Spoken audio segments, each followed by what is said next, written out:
মহাকাশে ওটা কার হাত? এক্স-রেতে হাড় পর্যন্ত দেখা যাচ্ছে। মহাকাশ এখনো এক অজানা রহস্যের নাম।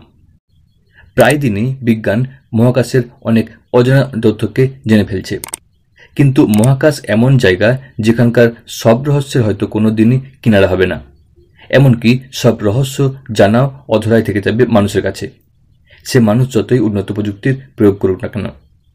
যেমন মহাকাশে নাসার দুটি এক্স-রে টেলিস্কোপ এমন এক হাতের সন্ধান পেল যা দেখে কার্যত বিজ্ঞানীরাও চোখ সরাতে পারেননি।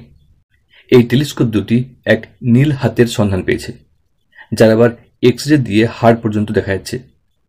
নাসা জানাচ্ছে 1500 বছর আগে পরমাণু শক্তিতে উজ্জ্বল এক নক্ষত্রের পারমাণবিক জ্বালানি শেষ হয়ে যায়, ফলে ভেঙে তছনছ হয়ে যায় নক্ষত্রটি, যা এক অতি ঘনত্ব থাকা বস্তুর জন্ম দেয়, যাকে বলা হচ্ছে নিউট্রন স্টার, যা পৃথিবী থেকে 16,000 আলোকবর্ষ দূরে অবস্থিত।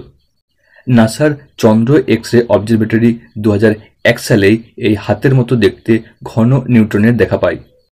এতদিন পর এবার নাসার IXPE এক্স-রে টেলিস্কোপ সেই হাতের মধ্যে হাড়ের মতো দেখতে কিছুর সন্ধান দিল, যা দেখে মনে হচ্ছে কোনো মানুষের হাতের এক্স-রে করা হয়েছে। ফলে দেখা যাচ্ছে ত্বক ও মাংসের পিছনে থাকা হাড়গুলিকেও। এমন আজব দৃশ্য বিজ্ঞানীদের মুগ্ধ করেছে। তো প্রিয় বিজ্ঞানপ্রেমী দর্শকবৃন্দ, কেমন লাগলো এই বিশেষ ভিডিওটি?